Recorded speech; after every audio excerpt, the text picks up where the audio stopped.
As far as I can see, the question of absence or presence of broad social religiosity is one of the great filters.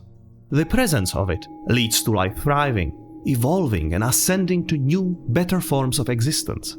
The absence means nothing but decay of morality, death of virtue, loss of hope and inspiration, and eventually, finally, either a quick and sharp extinction event, because who cares, or more infuriatingly, a slow path of managed decline leading through dystopian hell under the dehumanizing leadership of technocratic monsters.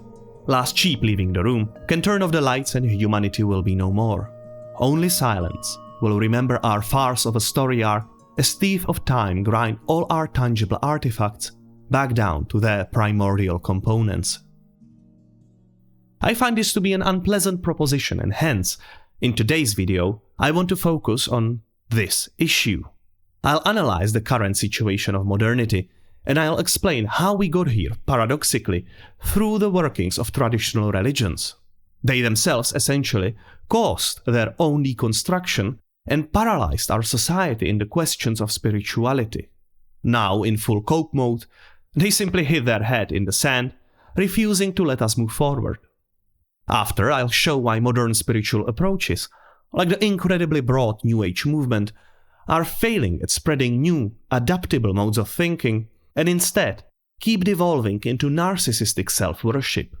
And finally, armed with such analysis, I'll move forward my own vision of future spirituality and what I think is our last hope for a bright future. So, without any further delays, welcome to Magne Mirare.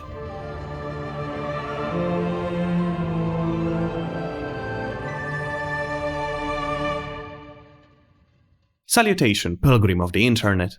If you like my meddling into the affairs of mortals, like, subscribe, share to anyone remotely interested, and also visit my Discord where you can join the ranks of dreamers and philosophers, hoping to reintroduce beauty and hope into this bleak cyberpunk dystopia of ours. Perhaps with you we can make the difference. Now let us move forward. What is religion all about?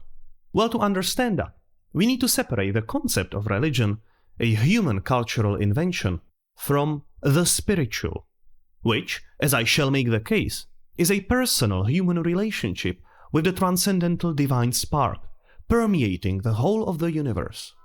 The spiritual is that which helps us to discern true meaning and importance in this vast and overwhelming universe. The spiritual is innate and has a firm metaphysical origin. Religion, on the other side, is an institution brought into existence by cultural evolutionary adaptation. Societies have developed to commune with the innate spiritual. However, thanks to evolutionary optimization, religion is generally packed with secondary tasks. Beyond the straightforward relation to the divine, it contains society's desire to worship itself and to safeguard ethical frameworks it sees as desirable. Hence, religious institutions are not only about a shaman communing with the spirit world, but also about conserving knowledge, developing charity and social redistribution systems, as well as managing what is seen as ethical justice or the desired forms of societal organization. This realm of utilitarian practicalities can be called the layer of traditions, containing, broadly speaking, three interconnected concepts: ethics, mythology, and rituals. In a perfect world, a religion should work like a finely tuned musical instrument. You have all the practical stuff, the keys, the hammers, the pedals, the strings, but it all serves one purpose: to produce music, to show the divine quality of the universe. And when it is shown, humans can orient themselves towards the transcendental meaning, the divine ideal of the absolute, revealed as clearly as a compass can point to the magnetic North Pole. When a human listens to such a music, when he understands where this universal North Pole is, he knows where to go.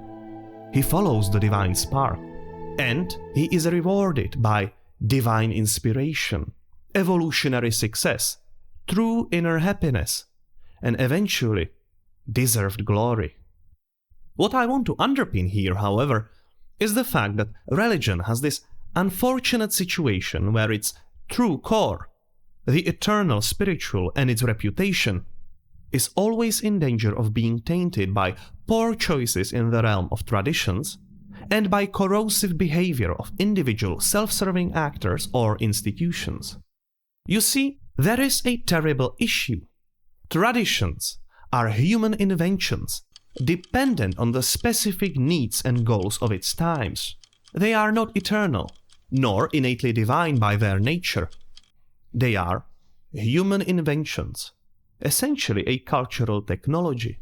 The ever-evolving nature of humanity and its environment makes it so that every now and then, all of these human inventions need to be reconsidered and reinvented if they are to keep their usefulness. There have been many such cases throughout history, most notably the Axial Age, an era during which humanity's success, originating from following the divine ideal, caused such prosperity and flourishment of spiritual and technological thinking that in this new world, the original ethos of agricultural polytheistic Bronze Age religions became obsolete.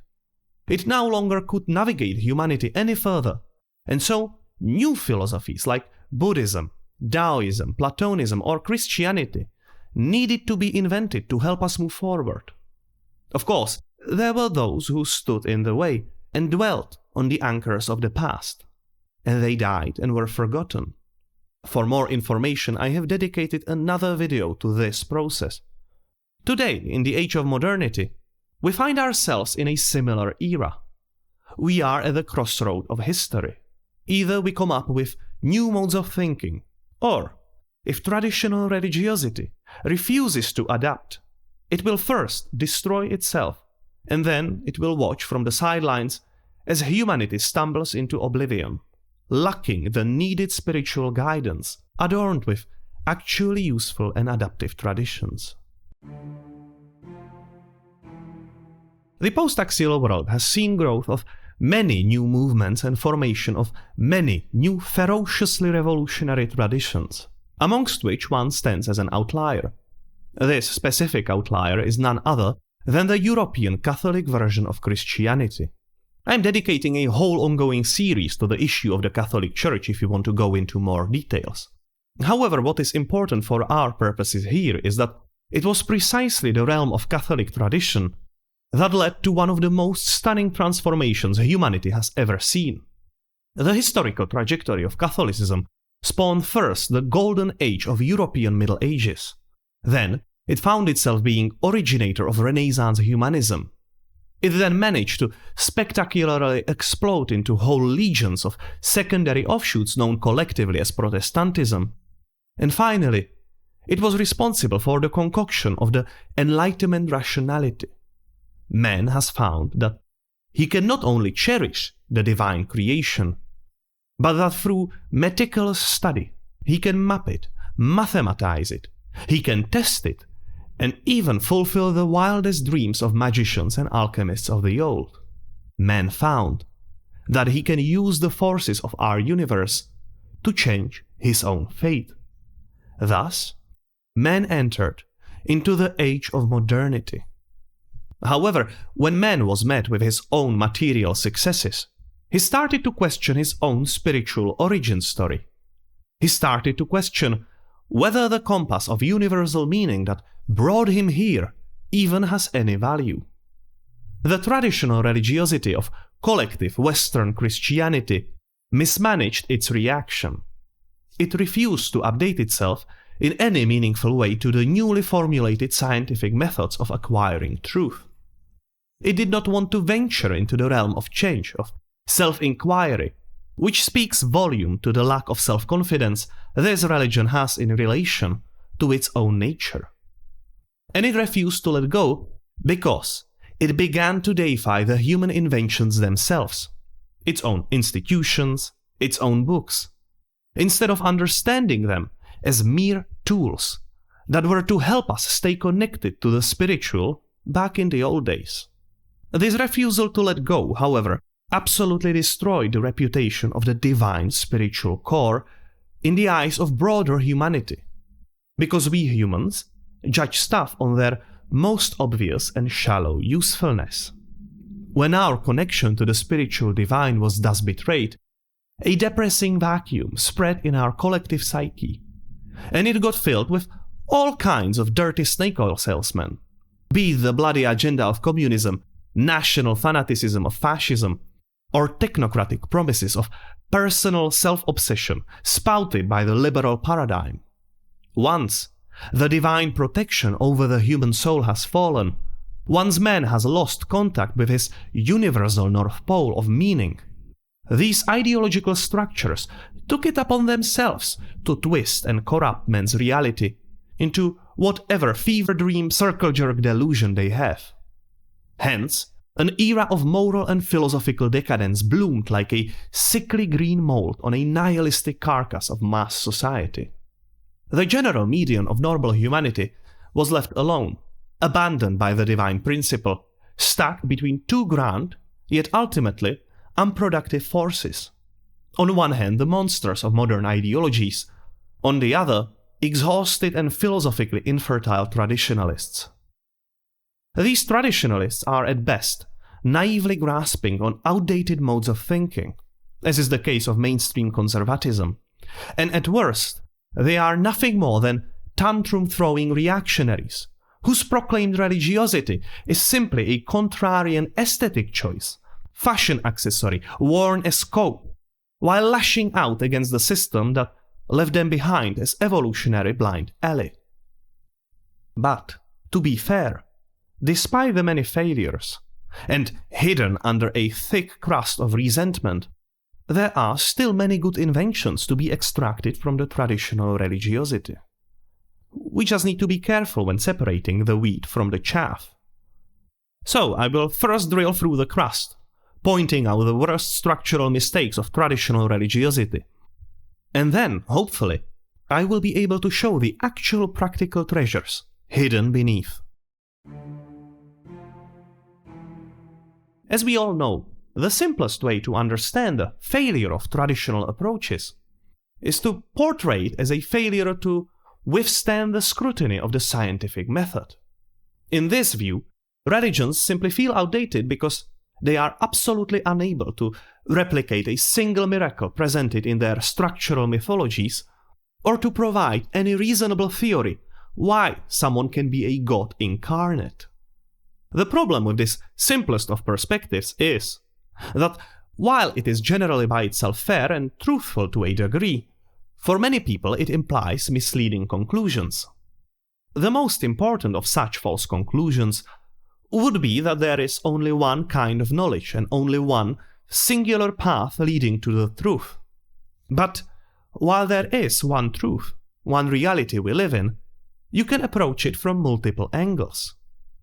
The angle proposed by science is incredibly useful when you need to solve a specific mechanical problem. Science measures, calculates, and that's great. It is by far, despite myriads of very human errors, still the most reliable way of approaching truth, but solely from the angle of predictive, mechanistic knowledge. It, however, is absolutely toothless when actually trying to understand the human condition, to understand the inner quality of experience, so to speak. And many great deal of scientists realize this, especially in the more metaphysically driven fields like quantum theory or highly abstract mathematics. The problem of religious thinking is not that it does not play by the scientific standards. It is not trying to repair a car or optimize the polymerization of prophylactics. Having its own standards of how to describe the world allegorically or how to study based on inner inspiration is quite fair. As opposed to the mechanistic knowing, it is based on experiential knowing. But due to the differences between these fair approaches, there needs to be, on both sides, a harmonization effort. There is one truth, and its nature is transcendental, infinite, and ineffable, which simply means that it can never be fully comprehended by the human mind. let alone be put fully into words. Religion needs to understand that anything it tries to do to connect humanity with the spiritual divine is a mere invention, a tool that will falter eventually. The mistake of traditional religions is very simple. They deify the incorrect stuff, the faltering tool, instead of the spiritual divine itself. They refuse to adapt, to cooperate with our knowledge, and instead keep worshipping the god of ever-shrinking gaps. What do I mean by this? Simply three things. Traditional religions fail because, first, they mistake human prophets for God. Second, they mistake books written about them for God. And third, they mistake institutions built around them for God. These incorrect deifications of human inventions are what makes religion fail not only when meeting the scientific method, it actually makes them fail even when trying to connect humanity to the ineffable spiritual divine, to the only thing worthy of deification. Now, I am not even saying that these things cannot be divinely inspired. Oh, certainly they were. Any inspiration is divine in its origin. I am not even saying that a man cannot become a vessel for the Holy Spirit, becoming essentially the incarnation of the divine will. The problem is trying to make this exclusive to your favorite book, prophet, or church. This approach may have worked for agricultural societies, where most people were focused on fieldwork, but it no longer serves well for our evolving society. The tale of Western Christianity is a tale of this problem. The deification of Jesus, the Bible, and the Catholic Church are originally instinctive utilitarian decisions for the necessity of the time.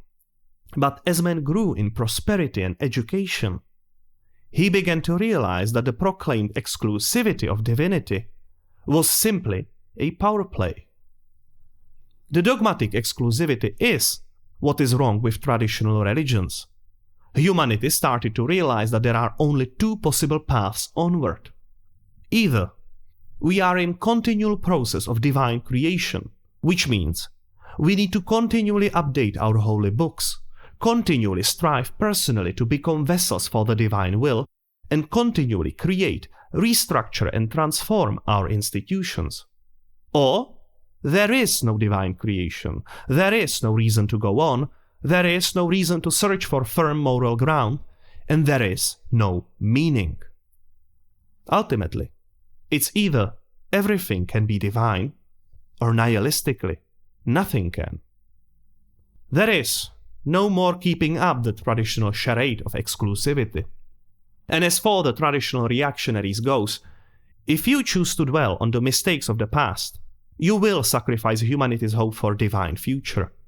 And you will do so for self-indulgent reasons, based on immature resentment-filled cope. You need to understand the gravity of the situation. It is up to your decision to mature and grow up.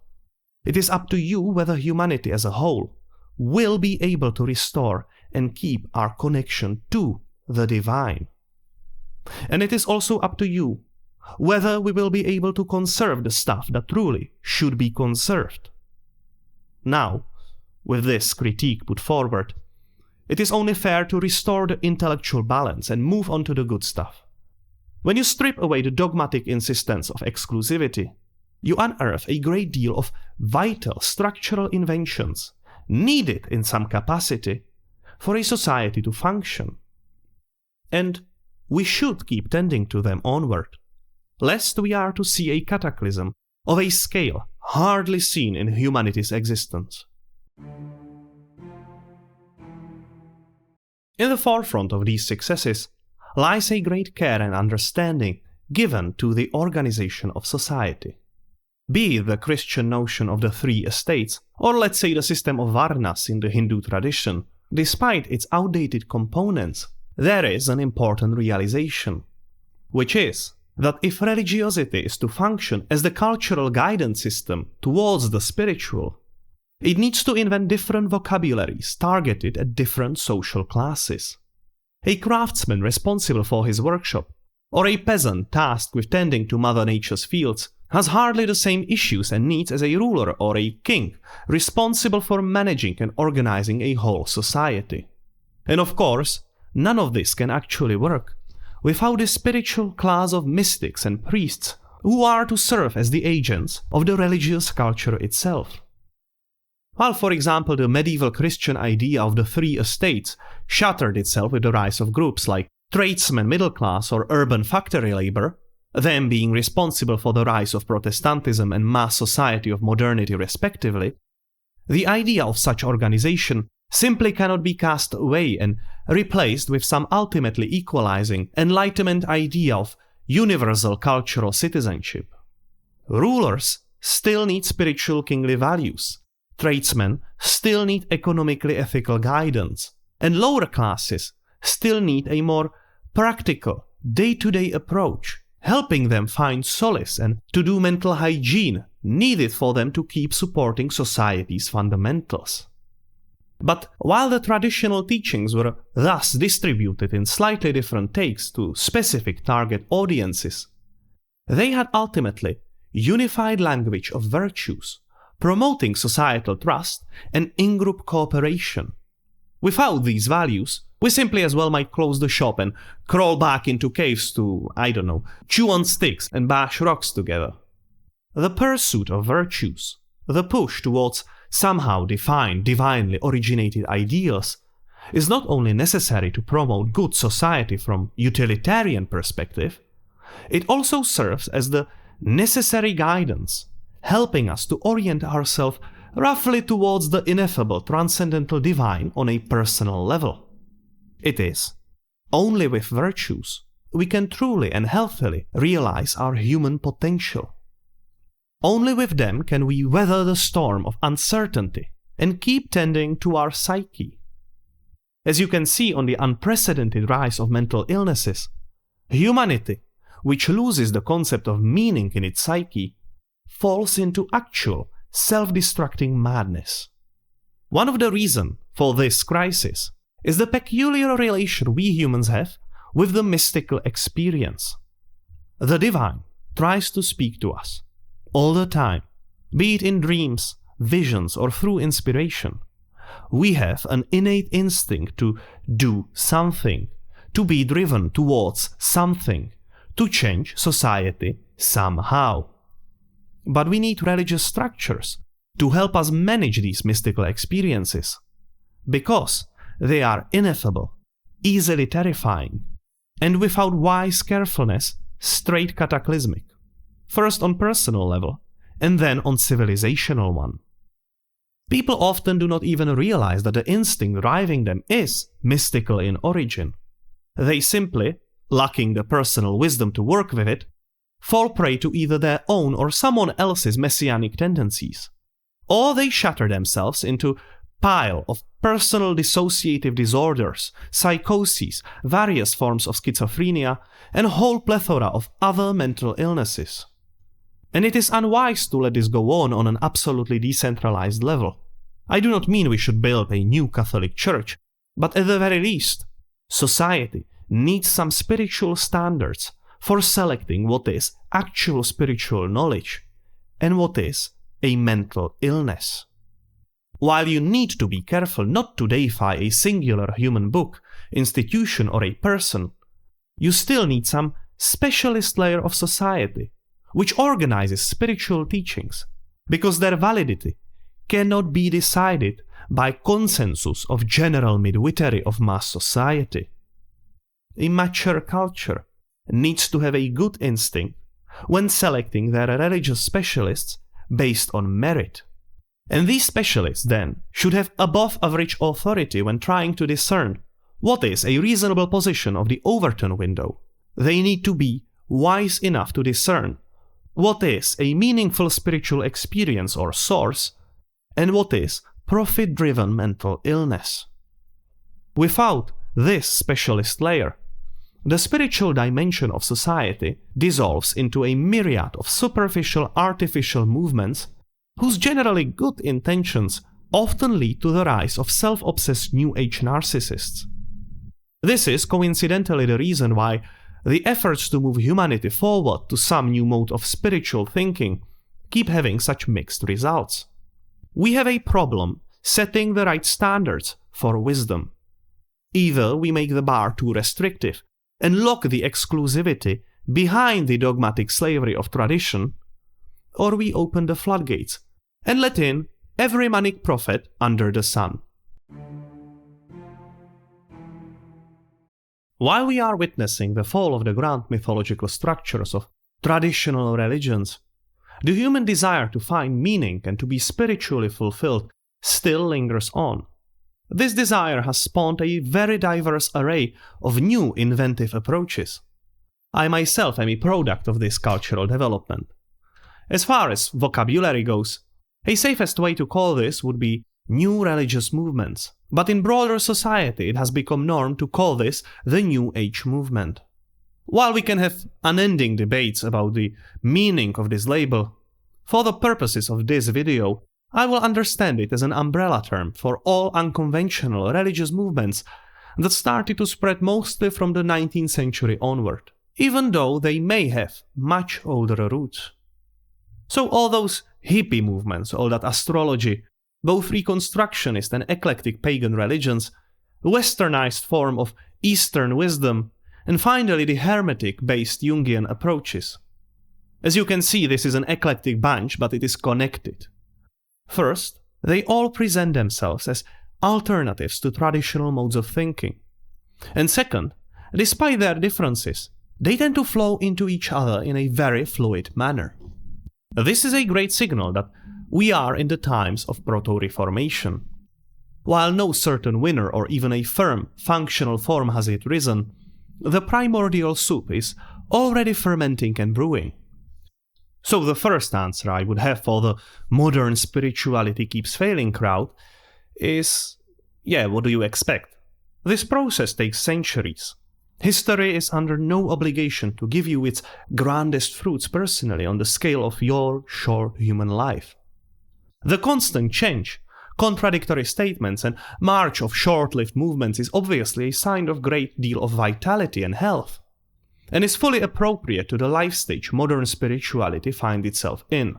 When you start to smelt a metal and mix an alloy, you don't expect the sludge to work as a sword right away. If you are a good blacksmith, you just know that there is still work to be done. That being said, there is one extremely dangerous and self-destructive vice that keeps popping in the New Age sphere. It is self-obsession.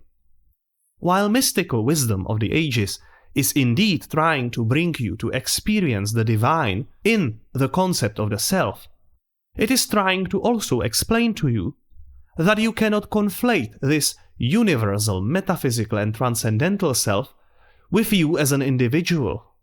The great amount of spiritually enlightened chakra currents, who in their middle-class, middle-aged, mid-wit wisdom mistake their over-socialized liberal naivety for divine understanding, is caused by a failure to correctly separate spiritually transcendental self from one's actual ego.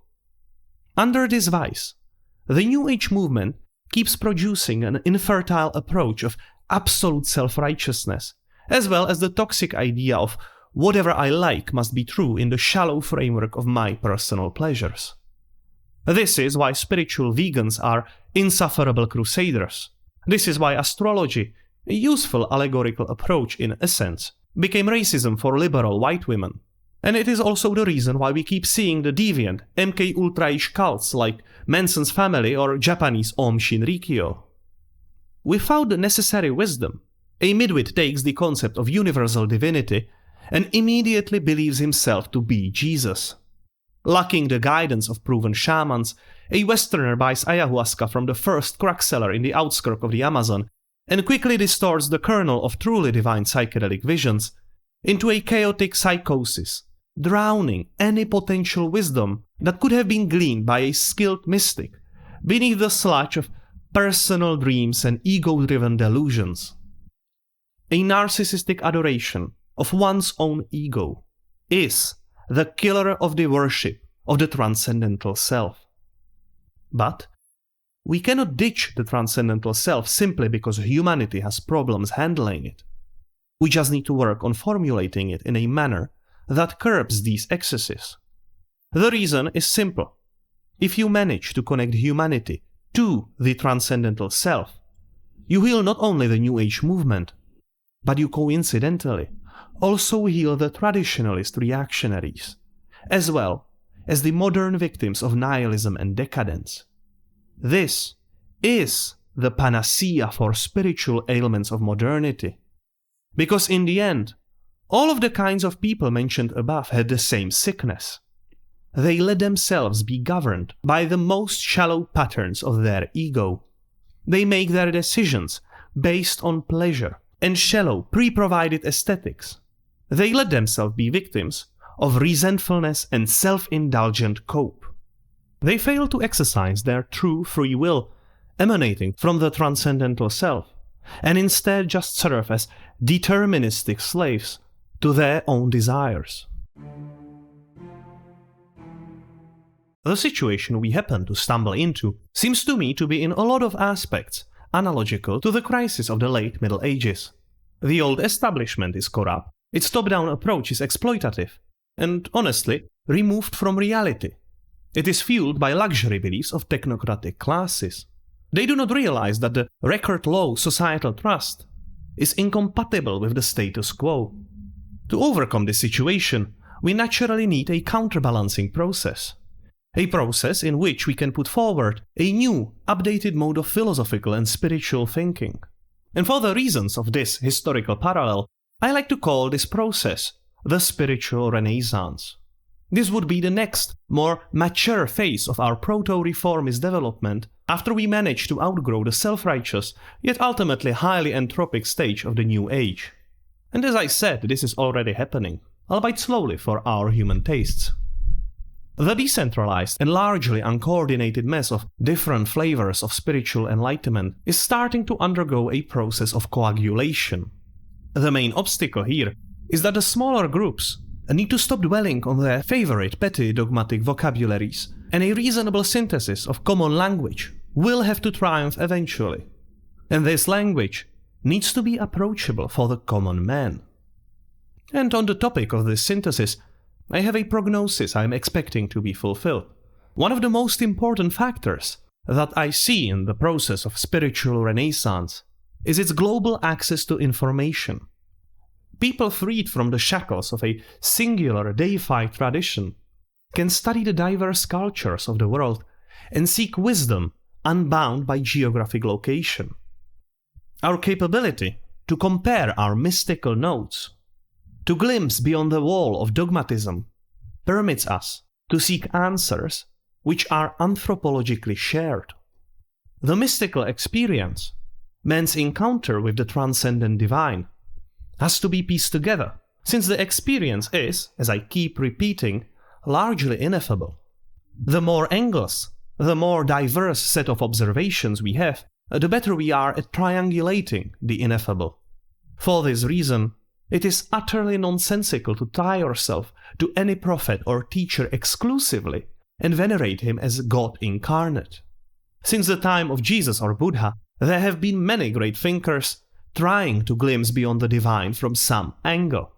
Just in the times of modernity, we have utter geniuses like Carl Jung, Charles Darwin, Friedrich Nietzsche, Joseph Campbell, and myriad of others. They all contributed to our understanding of the divine purpose, and this act of contribution is sacred, even though they may have been partially wrong about some aspects of it.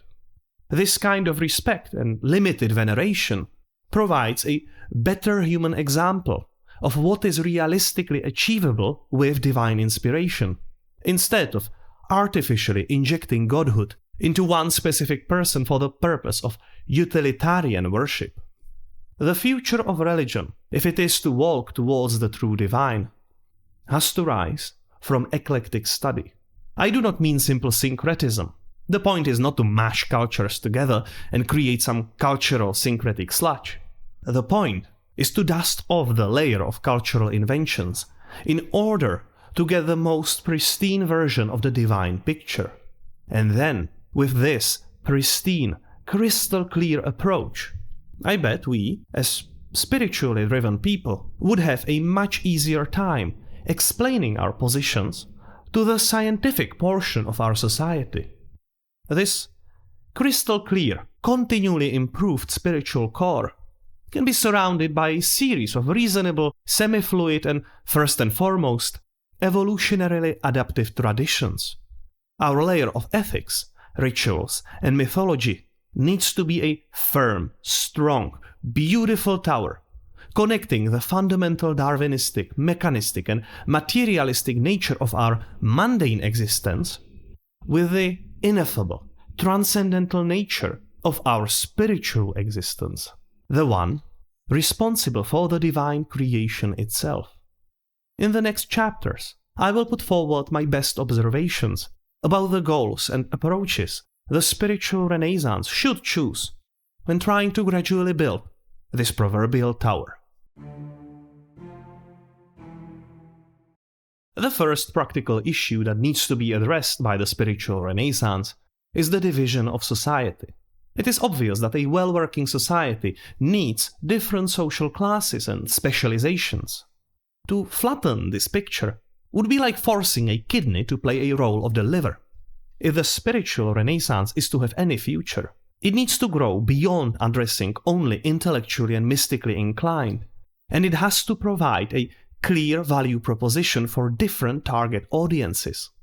Spiritual Renaissance needs to actively show that it is capable of practically dealing with society's ailments, restoring social trust, and providing regained vitality and meaning to our civilization. If this is to succeed, it has to avoid the overly idealistic, lovey-dovey assumptions often found in the more superficial aspects of the New Age. It cannot get stuck on the ultimately divisive ideas of universal equality or submit to the corrosion of class struggle. It needs to stay focused on a world where the classes are addressed as meaningful, harmonic, and quite fluid parts of societal symphony.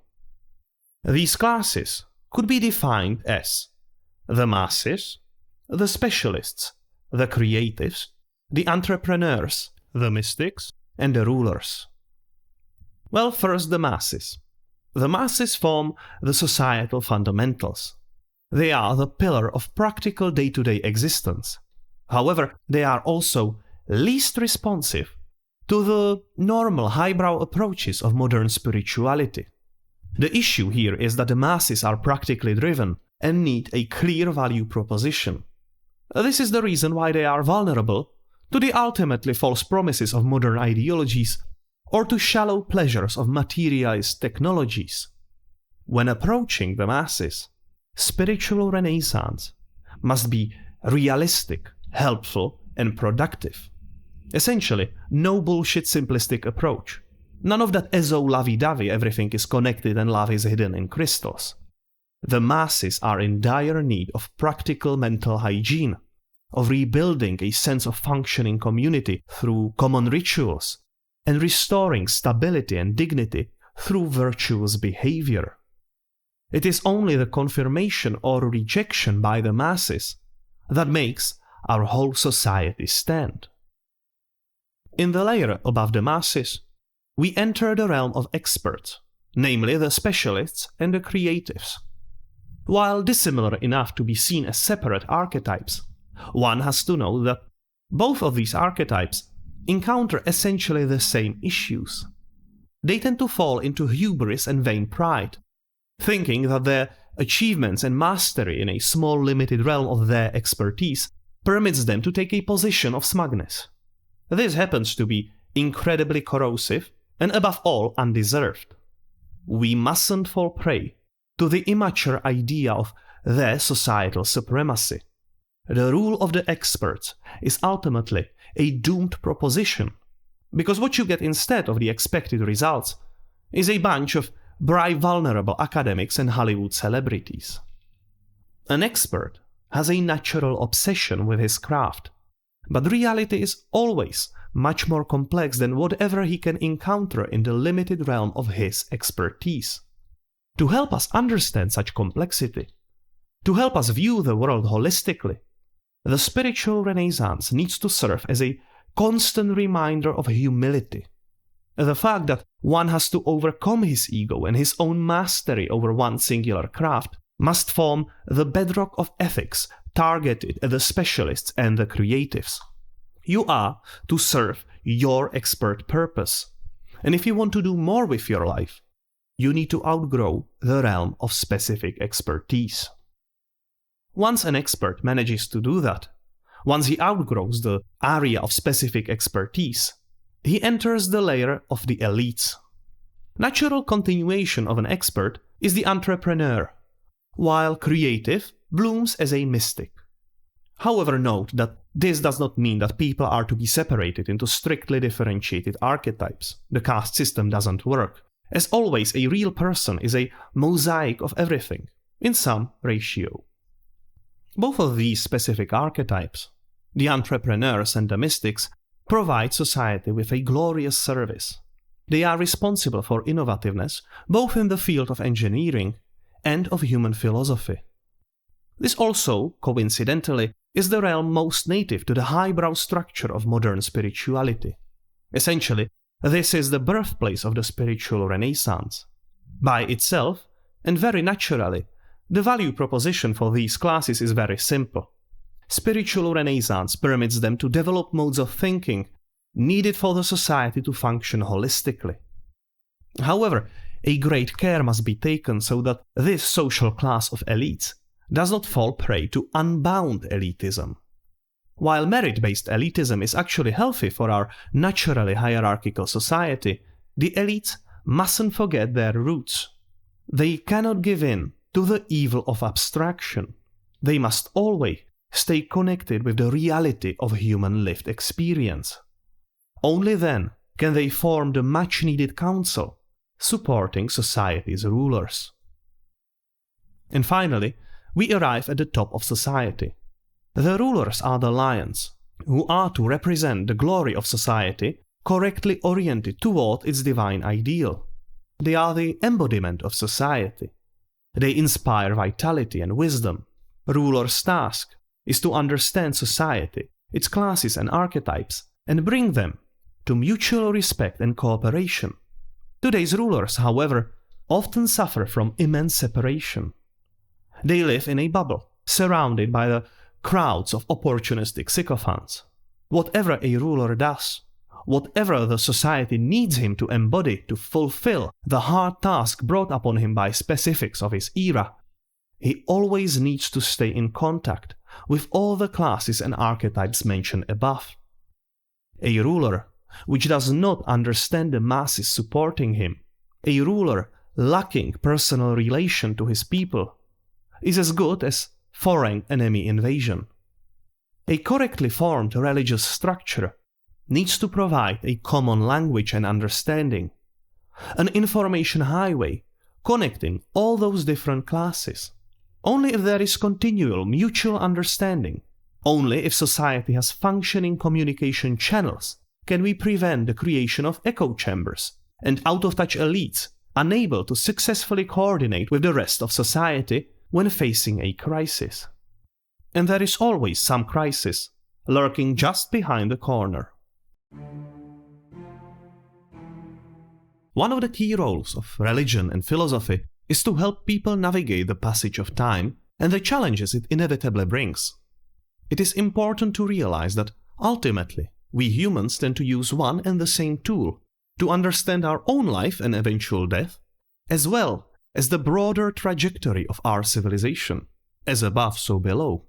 Hence, a Christian civilization, with its vision of eventual personal salvation, tends to also linearly expect a humanity-wide judgment day. Eastern religions, with their idea of reincarnation, live within a cyclical framework. And finally, depressing modernist materialism simply expects everything to die and decay into nothingness, with such certainty that it as well might happen right away. The challenge we face today is that time unfolds in a far more complex and chaotic manner than the traditional linear or cyclical perspectives would suggest. Time is like a turbulent flow. Within this turbulent flow, we find moments that appear to move forward, towards a certain destination, yet we also encounter a vast array of repeating, fractal-like circular patterns. The philosophy of spiritual renaissance should help both an individual and a larger society to cope with this much more complicated but holistic picture. And that's because it is simply more truthful, but also because we do not want to be one-sided. If a culture tends to view time only in the linear perspective, it pushes upon itself a demand of constant nonsensical growth, and every single obstacle or cyclically recurring crisis causes it to fall into an apocalyptic mindset. Every little tiny problem becomes a pretense for claiming that the end is nigh. And this either becomes a further destabilizing factor, essentially a self-fulfilling prophecy, or, when this end eventually does not come, it permanently weakens the ethos that produced this feeling. During every crisis, this dance of "it's so over" and "we're so back" keeps producing cognitive dissonance. As culture accumulates more and more ideological baggage, it is forced into constant mental gymnastics to manage and reconcile these contradictions. On the other hand, if a culture was to view time solely cyclically, it would constantly undermine its innovativeness and, let's say, the ability to manifest its destiny. It would be forever stuck in the "nothing ever happens" framework. With an uninterested gaze, it would observe as crises and invasions come and go like changing seasons. This framework simply lacks the needed adaptiveness to keep up with the constant evolutionary change. Eventually, a change of such magnitude would arise that its sheer, unprecedented nature would disrupt and overturn a purely cyclical ethos. So, a reasonable marriage of these two frameworks is needed to acquire the necessary resilience, both in the question of one's life, as well as from the bird's-eye view of human civilizational development. Our philosophy must accept both. We are trying to head somewhere. We are orienting ourselves toward some divine ideal, essentially, and we are getting there through evolutionary means. We meet obstacles and we either adapt, develop behavioral patterns that permits us to continue successfully, or we become the soon-to-be extinct example of blind evolutionary alley. And with that being the case, we cannot be surprised that we constantly keep encountering variations of the same kind of a problem, cyclically returning in some changed form, because problems adapt through evolutionary means as well. This is a dance between linear and cyclical framework. And as far as our eschatologies goes, the question where and of what nature is the divine ideal we are trying to reach, either in our civilizational growth or in our eventual personal demise, in death, well, maybe we, as humanity, should learn how to accept that we do not know for certain.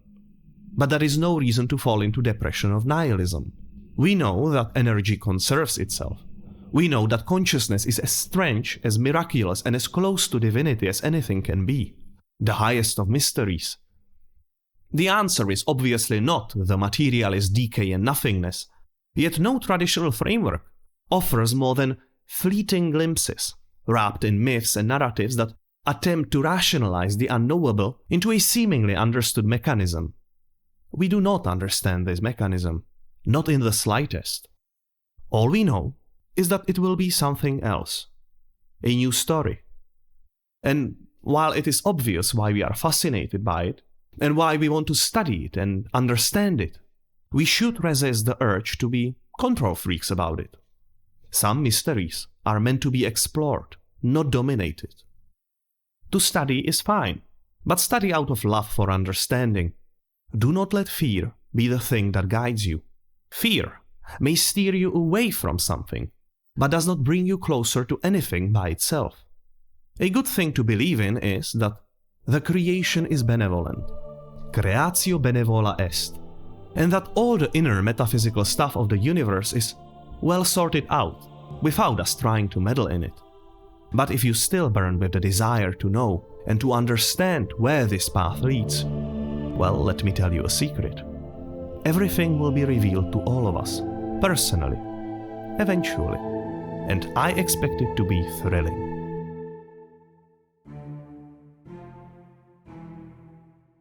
The thing that I really want to make clear here is, and I hope this is obvious from previous chapters, the agenda of spiritual renaissance should first and foremost be about remedying man's relation to the universe.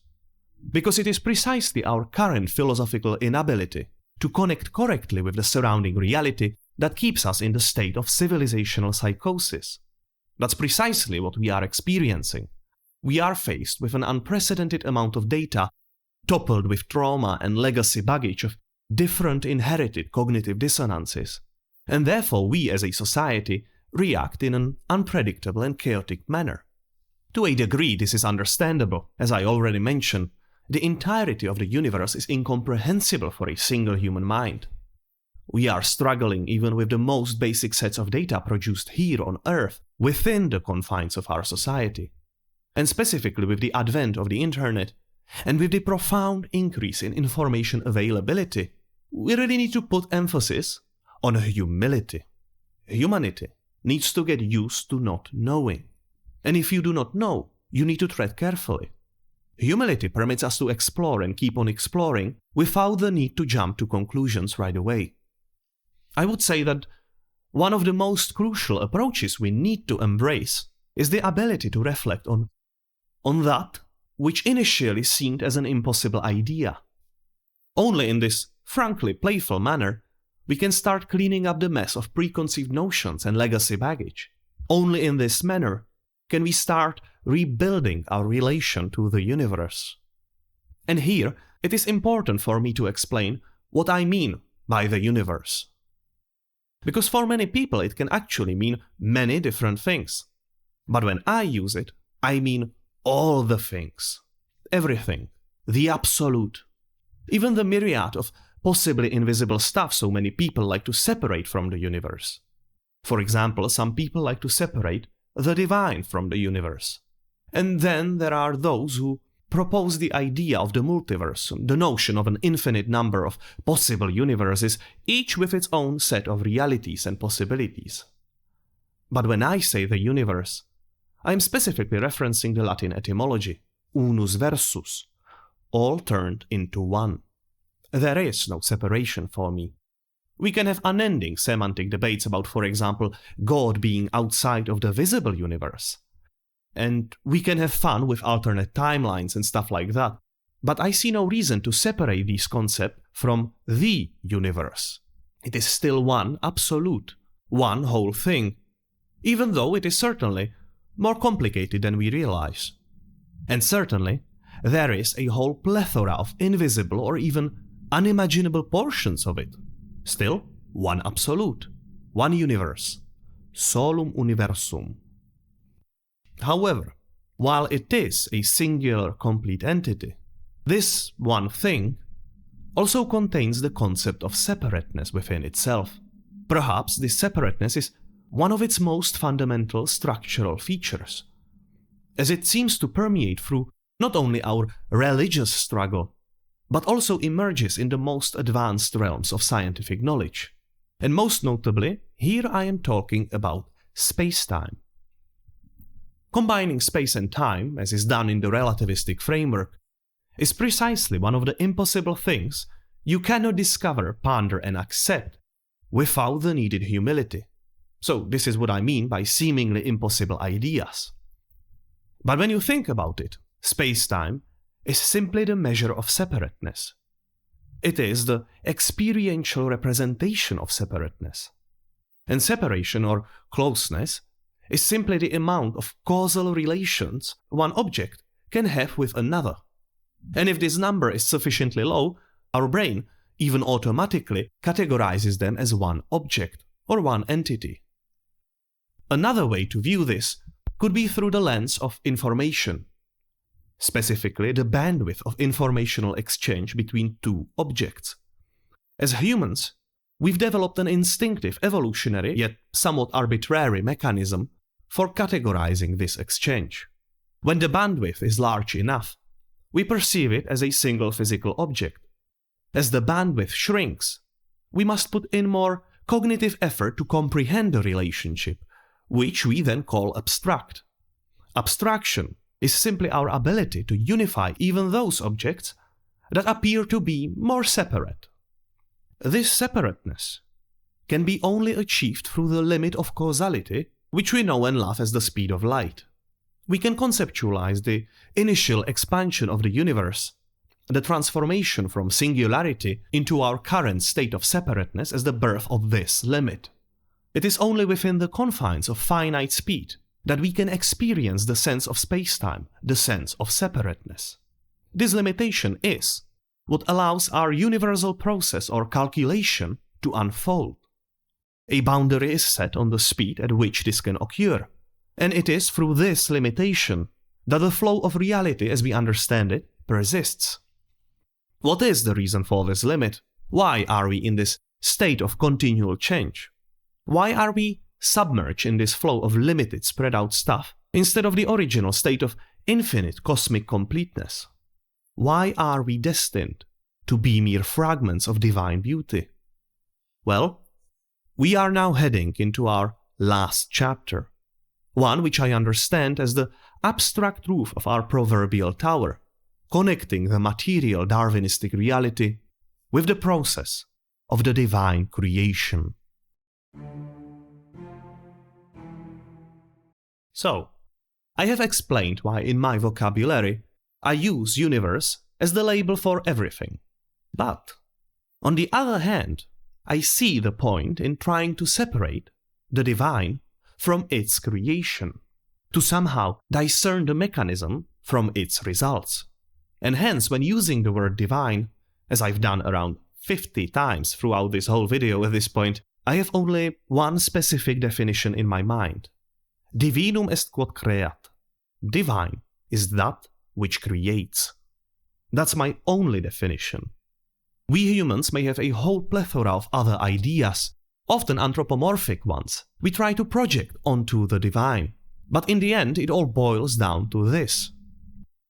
Thus, the final and perhaps the most challenging struggle of the spiritual renaissance is to help us understand our relation with the creation and the divine. It is not as simple as seeing ourselves as merely the creation itself. Each of us contain a fragment of the divine. This fragment is nothing less than our consciousness and free will. The reason why this aspect is considered divine, rather than just part of the creation, is clear.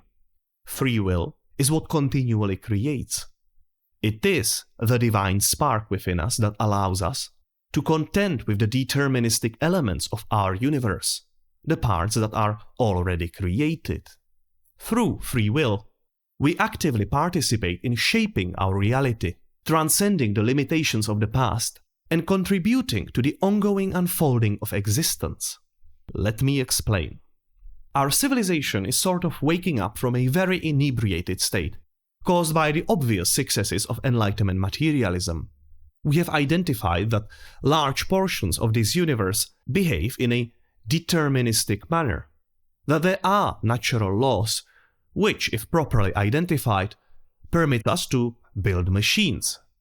We learned how to use this knowledge in order to influence the flow of change in this universe.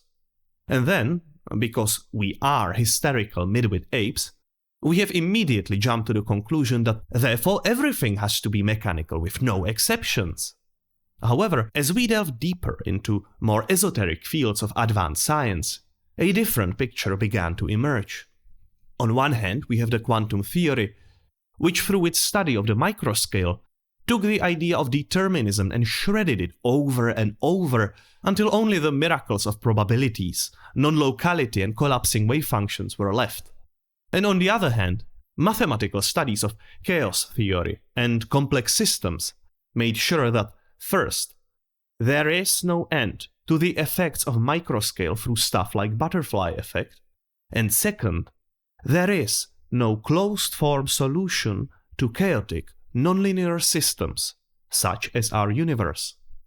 To put it into normal words, there is no prediction of such a system's behavior unless you know every single part of it with absolute precision. And even armed with this knowledge, you need to calculate it iteratively, step by step. And this means that at the very least, the only way you can know what actually will happen in the universe is to let the universe itself make the full calculation. And the speed is defined by its limit to causality, speed of light.